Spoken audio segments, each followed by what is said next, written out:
Salut à tous et bienvenue pour un nouveau numéro de Réservoir avec un maintien quasi acquis pour les jeunes pousses olympiennes. Ça s'est passé samedi dernier au stade Marcel Cerdan de Carnoux avec une victoire contre Tarbes, une formation qui était dans la première partie de tableau mais qui avait son maintien assuré, ce qui a permis à des jeunes olympiens qui en voulaient un peu plus de l'emporter dans une rencontre plutôt brouillonne, contenu assez moyen, mais voilà, il faut savoir les remporter ces matchs-là et c'est grâce à des joueurs de devoir comme Antoine Rabillard, on y reviendra, que l'Olympique de Marseille va se maintenir dans ce championnat de CFA, un championnat, on ne le rappellera jamais, assez compliqué. Voilà, il y a même un petit challenge pour la fin de saison, puisque regardez, l'OM est 9e au classement. Il y a peut-être moyen de grappiller quelques places et de garder un bon souvenir de cette saison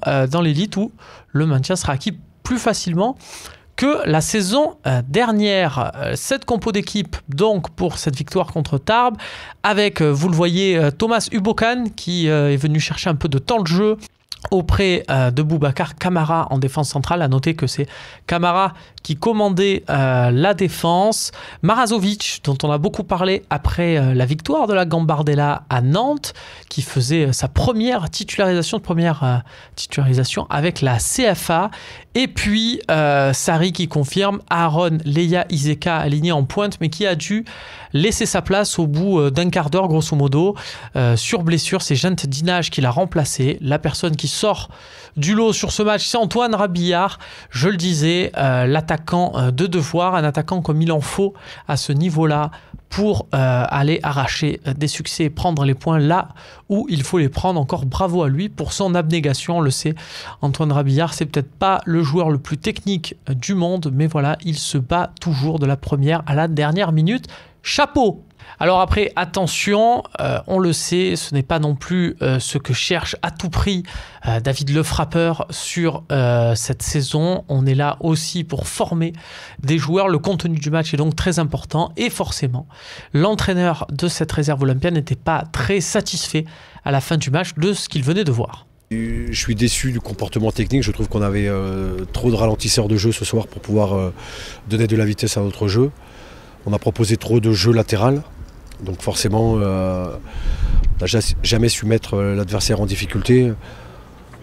Voilà, je ne dirais pas que l'équipe était faible parce qu'on a rencontré une bonne équipe. De toute manière, elle est devant nous, hein, elle est dans le top 7. Donc voilà, c'est une équipe qui a acquis son maintien déjà depuis 15 jours.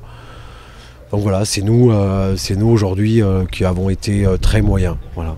Un David Lefrappeur qui va peut-être se lâcher sur la fin de saison, vu que le maintien est quasi acquis, avec un peu plus d'expérimentation dans son équipe en même temps. Et c'est ce qu'il faisait remarquer après la rencontre. Des expérimentations, il en a déjà fait toute l'année, on l'écoute. Côté laboratoire, je crois que depuis le début, on a assez montré qu'en CFA, dès qu'on pouvait aligner une équipe très jeune, on le faisait. Ce soir, j'avais aligné pour la première fois le petit Marazovic. Donc aujourd'hui, ça ne pose pas un problème de mettre des jeunes à partir du moment où on estime qu'ils doivent jouer, qu'ils ont le potentiel pour jouer en CFA. On les met, voilà, qu'importe leur âge. Voilà, ce qu'il faut, c'est que nous, on ait des réponses et eux, ils aient des réponses aussi à leur jeu, quoi. Voilà. On passe au tableau récapitulatif de cette saison et on démarre avec le plus important, c'est mon gimmick, vous en avez l'habitude. Les temps de jeu, vous voyez que Julien Dacosta et Bill Filoma dépassent Clément Goguet qui était remplaçant, de manière peut-être un peu de piquer le jeune prometteur et talentueux milieu de terrain. Du coup, c'est le latéral Julien Dacosta qui devient le joueur de champ le plus utilisé. Derrière, évidemment, Florian Escalès, le gardien, c'est logique. Et puis, vous allez voir qu'en deuxième partie de tableau, Alfousseni Sané, qui a une première partie de saison pourrie par les blessures, commence à remonter au classement, le latéral gauche qui est aligné en ce moment et qui enchaîne les rencontres. Les buteurs, un but d'Antoine Rabillard qui le rapproche de la tête. On sait que c'est pas un classement là où forcément super prolifique, ils sont plusieurs à se partager le pouvoir. Ça se joue donc à pas grand chose. Au niveau des passeurs, c'est Bill Tuiloma qui avait fait une longue ouverture pour Antoine Rabillard et qui lui aussi se place dans ce classement. On se quitte avec les étoiles et vous voyez que Clément Goguet, Boubacar Kamara sont rejoints par la régularité de Julien Dacosta qui commence à avoir quelques émissaires qui viennent de l'observer à Carnoux. Attention à l'Olympique de Marseille s'ils veulent conserver leur jeune latéral droit. Prochain numéro de Réservoir dans 15 jours avec peut-être le compte-rendu d'un match bouillant entre la réserve de l'Olympique de Marseille et la réserve de l'OGC Nice qui est, elle, toujours pas assurée du maintien dans cette CFA.